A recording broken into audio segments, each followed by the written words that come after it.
Hello बच्चों, आज हम पढ़ेंगे हिंदी व्याकरण। हिंदी व्याकरण में पहला पाठ है भाषा और व्याकरण। भाषा क्या होती है ये हम सभी जानते हैं। बच्चों, जैसे आप जानते हैं कि हम एक सामाजिक प्राणी हैं या फिर मनुष्य एक सामाजिक प्राणी है। समाज में रहने के कारण मनुष्य को समाज के अन्य सदस्यों के साथ अपने विचारों के आदान प्रदान की आवश्यकता भी होती है।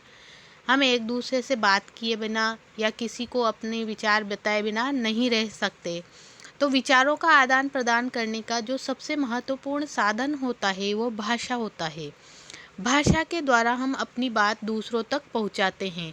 जैसे कि यदि कोई बच्चा भूखा है तो वह अपनी माँ को बोलकर ही बता पाएगा, तभी माँ समझेगी कि उसको भूख लगी है।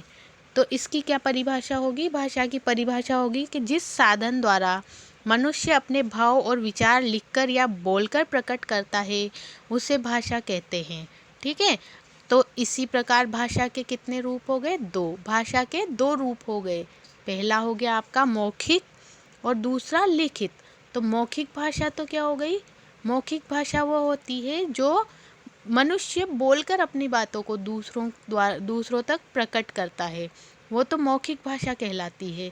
और जब हम लिखकर अपने भावों को दूसरों तक पहुंचाते हैं तो वो लिखित भाषा कहलाती है।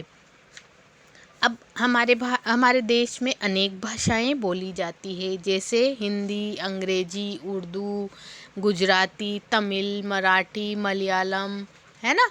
बहुत सारी भाषाएं भारत में बोली जाती हैं, लेकिन भारत की मातृभाषा केवल हिंदी है, क्योंकि हिंदी अधिकतर लोगों के द्वारा समझी और बोली और समझी जाती है। एक होती है मातृभाषा। मातृभाषा जब हम अपने परिवार से जो भाषा सीखते हैं वो मातृभाषा होती है। ठीक है, अब भाषा को सीखने के लिए हमें व्याकरण का ज्ञान होना आवश्यक है। व्याकरण क्या होता है?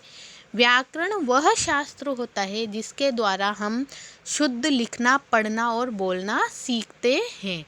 ठीक है, शुद्ध मतलब कि अच्छे तरीके से हमें भाषा सीखने के लिए व्याकरण का ज्ञान होना जरूरी है। अगर हमें व्याकरण का ज्ञान नहीं होगा तो हम सही से न तो बोल पाएंगे न लिख पाएंगे।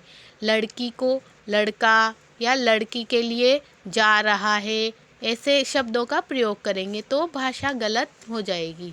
इसलिए हमें भाषा को सीखने के लिए व्याकरण सीखना जरूरी है।